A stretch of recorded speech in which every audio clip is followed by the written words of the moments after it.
మనం బ్రహ్మ సంహితలో 27 శ్లోకాలు చూసాం. 28వ శ్లోకం నుండి త్రయ్యా ప్రబుద్ధోధ విధిర్విజ్ఞాన తత్వసాగరః. త్రయ్యా ప్రబుద్ధోధ విధిర్విజ్ఞాత తత్వసాగరః తుష్టావ వేదసారేణ స్తోత్రేణానేన కేశవం. త్రయ్యా మూడు వేదముల మూర్తి స్వరూపము చేత ప్రబుద్ధ ప్రకాశితుడై అధా అప్పుడు విధి బ్రహ్మ విజ్ఞాత తత్వసాగర సత్వ సముద్రముతో పరిచితుడై తుష్టావ పూజింపబడెను వేదసారేణ సమస్త వేదసారమైన స్తోత్రేణ ప్రస్తుతితో అనేన ఈ కేశవం కేశవుని. తాత్పర్యం మరియు భాష్యము కృష్ణ కృపామూర్తి శ్రీల భక్తి సిద్ధాంత సరస్వతి ఠాకూర మహారాజ్ ప్రభుపాద. త్రివేదమయి అయిన గాయత్రి స్మరణ ద్వారా ప్రబోధితుడైన బ్రహ్మ సత్యసాగరముతో పరిచితుడయ్యను. తదనంతరము అతడు సమస్త వేదసార స్వరూపుడైన శ్రీకృష్ణుని ఈ విధముగా ప్రస్తుతించెను. ఇక్కడ ఏంటంటే మనం ఇప్పటివరకు చూసాం, కామగాయత్రిలో 2 గాయత్రి మంత్రాల గురించి మనం చూసాం. వాటిని జపిస్తూ ఉన్నాడు ఎవరు? వాటినే ధ్యానిస్తూ ఉన్నాడు, జపిస్తూ ఉన్నాడు కాదు. ఎందుకంటే గాయత్రి మంత్రాలని ధ్యానం చేస్తారు కానీ జపించడం అనేది ఉండదు. ఎందుకంటే లోపల చేసేది, అది బయటికి శబ్దం రాకుండా చేసే మంత్రాలు అవి. కాబట్టి ఆ విధంగా తపస్సు చేశాడు బ్రహ్మ.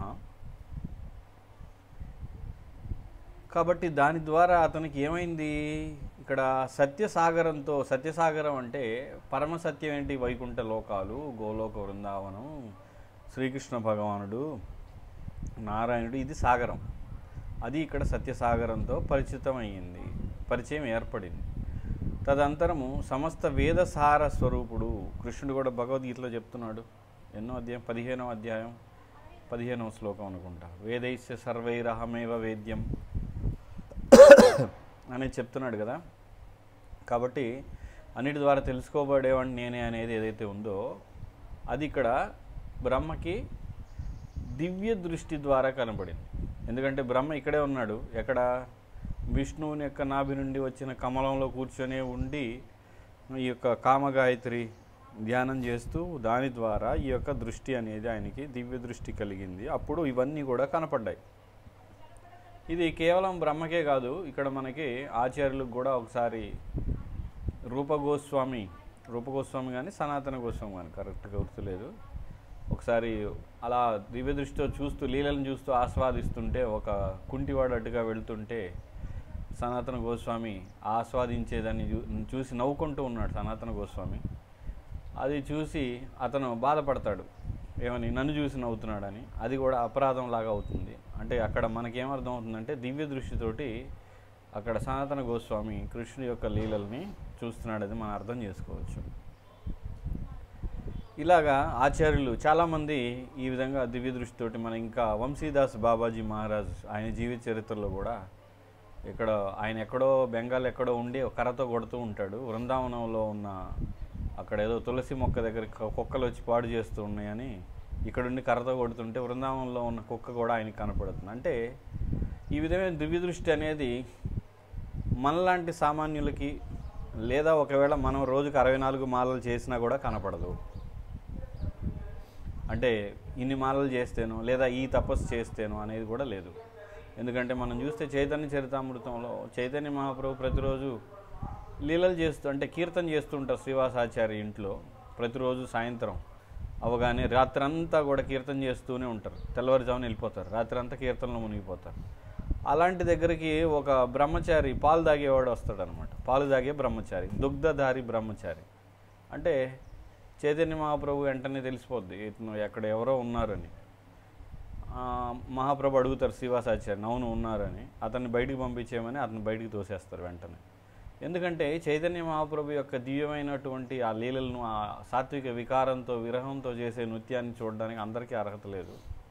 కాబట్టి బయటికి నెట్టేస్తారు. కనుక ఇక్కడ ఏంటంటే మన యొక్క తపస్సు కానీ మనం ఇంకా వేటి ద్వారా కూడా మనం భగవంతుడి యొక్క దృష్టిని అంటే దివ్య దృష్టిని, భగవంతుడిని చూసే దృష్టిని పొందలేము. అది కేవలం ఏవం వృణితే అని ఒక ఉపనిషత్తు చెప్తుంది. ఎవరైతే భగవంతుడు ఎన్నుకుంటాడో వాళ్ళకి మాత్రమే భగవంతుడు అర్థమవుతాడు.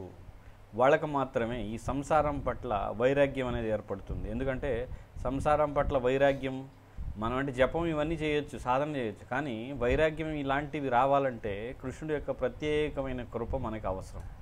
అది లేకుండా ఈ సంసారం పట్ల వైరాగ్యం, అదేవిధంగా దృష్టి, భగవంతుడి యొక్క నామం పట్ల ఆసక్తి, రుచి ఇవన్నీ కావాలంటే చాలా ప్రత్యేకమైన కృప అవసరం.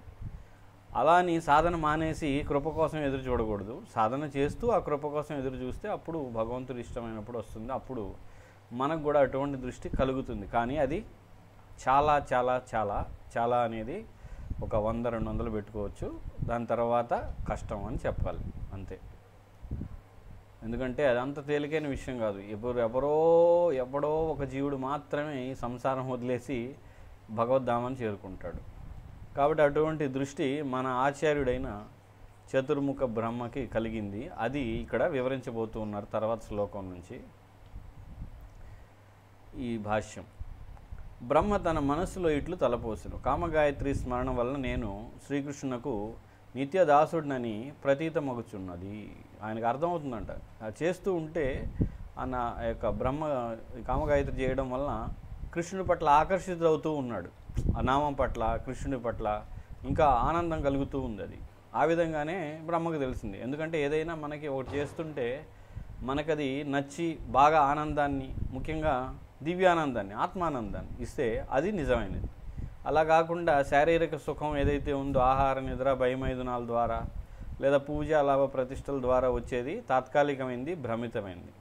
కానీ మనం ఏంటంటే సంసారంలో ఉన్నాం కనుక ముఖ్యంగా ఆహార నిద్ర భయమైదాన్ని వదిలేసిన ఈ భ్రమితమైన ఇంద్రియ భోగం ఏదైతే అహంకారాన్ని తృప్తిపరిచేది కూడా చాలాసార్లు మనం ఏమనుకుంటామంటే ఆత్మసుఖం అనే భ్రమ చెందుతూ ఉంటాం. కానీ అది ఆత్మసుఖం కాదు. అహంకారం అంటే నేను, నాది, నేను సన్యాసిని, నేను బ్రహ్మచారిని, నానంత ఇంత గౌరవం వస్తుంది, ఇంత గొప్పవాడిని అని, ఇవన్నీ కూడా అహంకారం. కానీ ఆత్మసుఖం అనేది వేరుగా ఉంటుంది. ఆత్మసుఖం వచ్చిన భక్తులు వేరుగా ఉంటారు. వాళ్ళు చాలా దీనంగా మాట్లాడడం, వినయంగా ఉండడం, నేను ఎందుకు పనికిరాని వాడిని మనకు ఆచార్యులు చెప్తున్నారు. ఆ స్థితిలో ఉండాలి. ఆయనను కృష్ణదాసత్వం యొక్క ఇతర గూఢ రహస్యములు ఆయనకు ప్రకటితం కాలేదు. ఇప్పుడే చెప్పుకున్నాం ఏంటి, ఆనందం మాత్రమే. కృష్ణుడికి ఈ యొక్క బ్రహ్మకి ఆత్మసుఖం ఇవన్నీ వస్తున్నాయి, కానీ కృష్ణుడికి సంబంధించిన మిగతా లీలలు అవన్నీ కూడా స్ఫురణకు రాలేదు, ఆయనకి తెలియలేదు, ప్రకటితం కాలేదు. కానీ తన ఆత్మ చైతన్యాన్వేషణ కారణమున సత్యసాగర స్థితి అతనికి చక్కగా పరిచయం. కానీ భగవంతుడి యొక్క ఉనికి అంటే గోలోకం ఇవన్నీ ఉన్నాయి అనేది అర్థమవుతుంది, కానీ లీలలు అవన్నీ కూడా ప్రకటితం కాలేదు. అతనికి సర్వవేదముల సారము స్ఫురింపసాగాను. అంటే ఇప్పుడే మొదలయ్యింది అతను. ఆ సమస్త వేదసార వాక్యముల ద్వారా అతడు శ్రీకృష్ణ భగవాను ఇట్లు స్తుతిస్తూ భజింపసాగాను.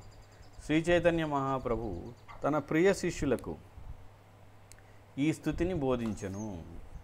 కాబట్టి చైతన్య మహాప్రభు ప్రియ శిష్యులకి ఈ స్థుతిని బోధించాడు. ఏ స్థుతిని? ఈ యొక్క బ్రహ్మ సంహిత అనేది రాబోయే శ్లోకం నుండి మనం కూడా భక్తులు కూడా పాడుతూ ఉంటారు. ఏంటి, మొదటి శ్లోకం తర్వాత 29 నుంచి చివరి వరకు భక్తులు కూడా పాడుతూ ఉంటారు. ఇది ఎలాంటిదంటే ఇక్కడ భగవంతుడిని కీర్తించడం లాంటిది, ఈ గాయత్రి మంత్రం లాంటిది అన్నమాట చదవడం అనేది.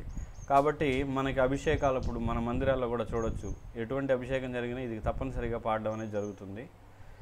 ఎందుకనగా ఇది వైష్ణవ దర్శనం యొక్క సమస్త దివ్య సిద్ధాంతములతో సంపూర్ణమైనది. కాబట్టి మనం ఏదైతే తత్వం చెప్తున్నాం, ముఖ్యంగా అచింత్య భేదాభేదం అనేది పూర్తిగా ఇందులో ఇమిడి ఉంది. పాఠకులు నిత్యకృత్యముగా ఈ స్తోత్రమును పఠిస్తూ భక్తితో ఆస్వాదించుటకు యత్నించవలసినదిగా మా నివేదన. శ్రీల భక్తిదాన్ సరస్వతి ఠాకూర్ చెప్తున్నారు మనందరికీ. కాబట్టి నిత్యకృత్యంగా ప్రతిరోజు కూడా దీన్ని భక్తితో ఆస్వాదించడానికి ప్రయత్నించాలి అని అందరికీ చెప్తున్నారు. కాబట్టి ఎవరైనా కూడా సమయం ఎక్కువగా ఉన్నవాళ్ళు, చాలామంది ఎవరైతే 40-50 మాలలు చేస్తున్నారో వాళ్ళు కూడా దీన్ని రోజు చదివి నేర్చుకోవచ్చు. 1వ తర్వాత 29 నుంచి చివరి వరకు శ్లోకాలు, అంటే రాబోయే శ్లోకం నుండి రోజు పాడుతూ, అంటే కేవలం పాడడమే కాదు, దాని యొక్క అర్థం కూడా చదివితే, అర్థం కూడా కొన్నిసార్లు చదివితే తర్వాత మనకి శ్లోకం చదవగానే అర్థం గుర్తొచ్చే విధంగా ఉండాలి. అప్పుడు దీన్ని నిజంగా ఆస్వాదించవచ్చు. కానీ కేవలం ఏదో శ్లోకాలు మాత్రం బట్టినట్టుగా చదివేస్తూ పోతే చాలామంది అలాగే చదువుతారు. అలాగా దానివల్ల ఆస్వాదన అనేది జరగదు. కనుక ఇక్కడ మనం గుర్తుంచుకోవాల్సిన విషయం ఏంటి, బ్రహ్మకి ఈ యొక్క దృష్టి ఎప్పుడు కలిగింది? దాదాపు 10,000 దేవతా సంవత్సరాలు అంతకాలం ఇక్కడ బ్రహ్మ తపస్సు చేశాడు. ఇంకా భగవంతుడి యొక్క నామాన్ని కీర్తించాడు, ధ్యానం చేశాడు. కాబట్టి బ్రహ్మ లాంటి వాళ్ళకి తన కాలంలో 10,000 సంవత్సరాలు, మరి మనమేమో 100 ఏళ్లలో కూడా కనీసం రోజుకి 4 గంటలు కాదు, 5 గంటలు కాదు, 2 గంటల మీద కష్టం. 2 గంటలు అంటే 16 మాలలు, అమ్మయ్య 16 మాలలు అయిపోగానే పక్కన పడేస్తాం. మళ్ళీ మాల ఎక్కడ ఉందో కూడా తెలియదు తర్వాత రోజు వరకు. అది మన పరిస్థితి. కాబట్టి మనకి గోలోకం కాదు కదా, మహా అంటే స్వర్గం వెళ్తామేమో అంతే. స్వర్గం పైన ఉన్న సత్యలోకానికి కూడా కష్టం. ఎందుకంటే సత్యలోకంలో అందరూ సాధకులు ఉంటారు, ఆధ్యాత్మిక సాధన చేసి భక్తి చేసేవాళ్ళు, తపస్సు చేసేవాళ్ళు. కాబట్టి మనకి స్వర్గం వరకు వెళ్ళొచ్చు. అది ప్రభుపాద కూడా నిర్ధారించారు, చెప్పారు కూడా ప్రభుపాద, మన భక్తుల్లో ఎక్కువ మంది స్వర్గానికి వెళ్తారని. కారణం ఏంటంటే మనం సౌఖ్యవంతమైన భక్తే చేస్తాం కానీ తపస్సు చెయ్యం. వైరాగ్యం అసలు రానే రాదు, ఎందుకంటే దానికోసం మనం ప్రయత్నమే చెయ్యం. ఎందుకంటే మనం ఎప్పుడు కూడా 10వ అపరాధంలో ఉంటాం కనుక. 10వ అపరాధం ఏంటి?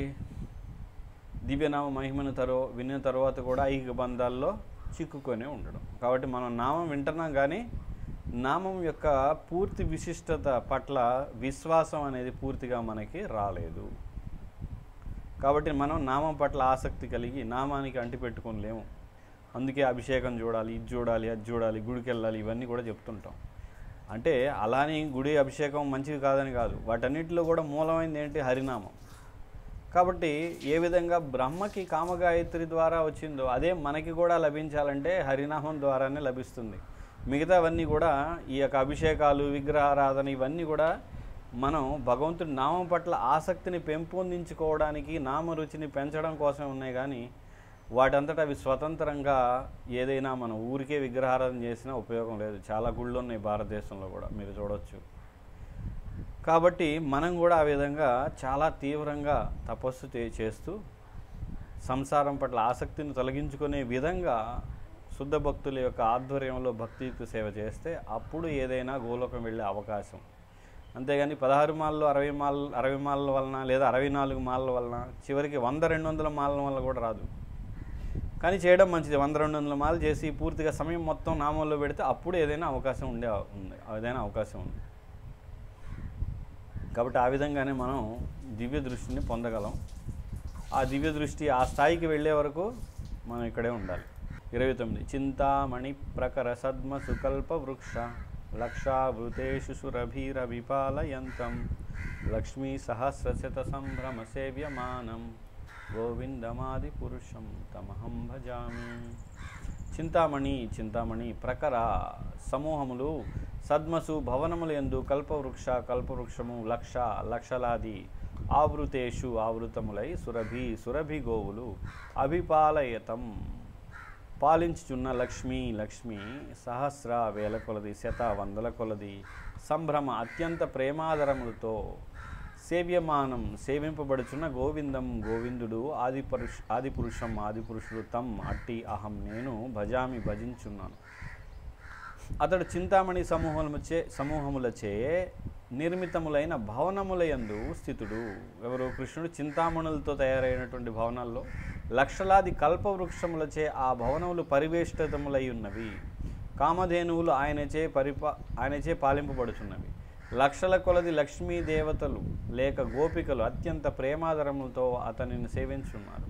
అట్టి ఆదిపురుషుడైన గోవిందుని నేను భజించున్నాను. ఇదంతా కూడా బ్రహ్మకి కనపడుతూ ఉంది మెల్లమెల్లగా. ఇందాక కనపడలేదని ఇప్పుడే మొదలైందని చెప్పారు. ఇప్పుడు ఇంకా ఇదంతా కూడా ఆయన దివ్య దృష్టితో బ్రహ్మకి చూస్తూ ఉన్నాడు. ఈ విధంగా గోపికలు ఉండడం, చుట్టూ అంతా కామధేనువులు, కల్పవృక్షాలు. కామధేనువులుగా అంటే ఏం కావాలంటే అవి ఇస్తాయి. కల్పవృక్షాలు కూడా అంతే, ఏది కావాలంటే అది ఇస్తుంటాయి.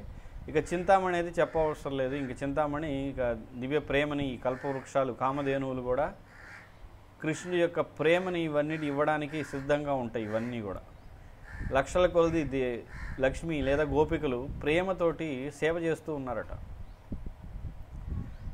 చింతామణి అనగా దివ్య మహిమాన్వితమైన రత్నము. ఈ భౌతిక జగత్తును మాయ 5 జడ తత్వములచే నిర్మించినట్లే ఏంటి 5 జడతత్వం? భూమి రపురన్నులో వాయువు అంటే భూమి, నీరు, నిప్పు, గాలి, ఆకాశం అనే 5 పదార్థాలతోటి సంసారం స్థూల పదార్థాలతో తయారు చేయనట్లు ఆధ్యాత్మిక శక్తి చిన్మయ రత్నములచే ఆధ్యాత్మిక జగత్తును సృష్టించింది. ఆధ్యాత్మిక శక్తి అంటే చిత్ శక్తి. ఇది చిన్మయ రత్నాలు అంటే అవి వేరే విధంగా ఉంటాయి. చిన్మయమైన పదార్థం అదంతా ఆధ్యాత్మిక పదార్థం. ఇంక దాని గురించి మనం చెప్పడానికి ఏం లేదు అది, ఎందుకంటే మనకి అనుభూతం లేదు. కారణం ఏంటంటే నేను ఆత్మని, ఆత్మ కూడా ఆధ్యాత్మికమే. నాకు ఆత్మే తెలియనప్పుడు ఇంకా ఆధ్యాత్మిక గురించి మాట్లాడేది ఏమి ఉండదు. ఇక్కడ గోలోకమునందలి దేవాదేవుని పరంధామం యొక్క నిర్మాణమునందు ఉపయుక్తమైన చింతామణి పరశువేది కంటెను దుర్లభమైంది. పరశువేది దుర్లభమైంది, సార్థకమైంది. పరశువేది అంటే ఏదైనా లోహాన్ని తాకిస్తే పరశువేది తీసుకొచ్చి అది బంగారంగా మారుతుంది. ఇంకా పరశువేది కంటే కూడా ఇంకా చింతామణి వేరు. అంటే ఇంకా అది ఏది కావాలంటే అది ఇస్తుంది. చింతామణి అనేది కేవలం ఇది పోలిక మాత్రమే. చింతామణిని ఇక్కడ ఆధ్యాత్మిక ప్రపంచంలో ఉండే చింతామణి తయారైన దాన్ని మనం ఇక్కడ ఏది పోల్చలేడానికే వీల్లేదు. కల్పవృక్షము కేవలము ధర్మార్థ కామ మోక్ష ఫలములనే ప్రసాదించును. అంటే స్వర్గలోకాల్లో కూడా కల్పవృక్షాలు ఉంటాయి అక్కడక్కడ. అది ధర్మార్థ కామ మోక్షాన్ని మాత్రమే ఇస్తాయి. కానీ కృష్ణధామమునందలి కల్పవృక్షములు దివ్య ప్రేమ అనేది అమూల్యమైన స్వాదిష్ట ఫలమును అనుగ్రహించను. మనోరథములను ఈడేర్చు కామధేనువు పిదికిన వారికే పాలనిచ్చును. కామధేను ఏం చేస్తుంది? ఎవరు పిలిగితే వాళ్ళకే పాలిస్తుంది. కానీ గోలోక కామధేనువులు దివ్య ప్రేమ క్షీరములను ఎగజిమ్ముచు సాగరములనే ప్రసాదించు. కాబట్టి అక్కడ దివ్య ప్రేమ క్షీరాలని ఎగజిమ్ము అవి వదిలేస్తూ ఉంటాయి పాలన అక్కడ ప్రేమతోటి. ఇది మనకి చూడొచ్చు, భాగవతంలో కూడా రాశారు. ఇక్కడ పృథు మహారాజు ఉన్నప్పుడు కూడా భూమిని తడుపుతూ ఉన్నాయి ఆవులు అని ఆ విధంగాని. కానీ ఇక్కడ గోలోకంలో ఉన్న ఆవులు ఎవరు కావాలంటే వాళ్ళు వెళ్ళి పాలు తాగొచ్చు. అవి తాగుతున్న కొద్దీ వాళ్ళకి ఇంకా కృష్ణుడి పట్ల ఆకర్షణ పెరిగిపోతుంటుంది. అవి శుద్ధ భక్తుల ఆకలి దప్పులను రూపుమాపి వారిని చిదానందమును ఓలలాడించరు. అంటే ఇంకా పూర్తిగా ఇక్కడ మనకి మందు కొట్టినోడు ఎలా ఉంటాడు, తాగి అటు ఇటు ఊగుతూ ఉంటాడు కదా, అలాగా అక్కడ వాడిని కదిలిస్తే కృష్ణుడి గురించి అంతా పూర్తిగా కృష్ణుడిలో నిమగ్నం అయ్యే విధంగా ఉంటుందంట అక్కడ. ఏది ఈ క్షీరం. ఇక్కడి 1,00,000,000,000 అను పదములకు అసంఖ్యాకములని అర్థం. 1,00,000,000,000 అంటే 1,00,000 అంటే 1,00,000, సహస్రం అంటే 1000, శత అంటే 100. అంటే వందలు వేలు లక్షల కొలది అని దాని అర్థం. అంటే ఇంకా అసంఖ్యాకం అని. సంభ్రమ అను పదము శుద్ధ భక్తుని సూచించును. లక్ష్మి అనగా గోపిక, ఆది పురుషుడు అనగా పురాణ పురుషుడైన ఆదిదేవుడు. 30 వేణుం క్వణంతమరవింద దళాయ తాక్షం బర్హావతం సమసితాంబుద సుందరాంగం కందర్పకోటికమనీయ విశేష శోభం గోవిందమాది పురుషం తమహం భజామి. వేణువును కొణంతం మ్రోగించున్న అరవింద దళ కమలపత్రము వలె ఆయత విశాలములైన అక్షం యవని కన్నులు బర్హా నెమలిపించము అవతంసం యవని శిరోభూషణము అసిత అంబుద నీలమేఘములు సుందరమైన అంగం యవని శరీరము కందర్ప మన్మధుల కోటి కమనీయ మనోహరము విశేష శోభం యవని శోభము గోవిందుని ఆదిపురుషుని తం అట్టి అహం నేను భజించున్నాను. వేణువును మ్రోగించుటలో దక్షుడు అతని కన్నులు కమల పత్రముల వలె విశాలమై ఉన్నవి.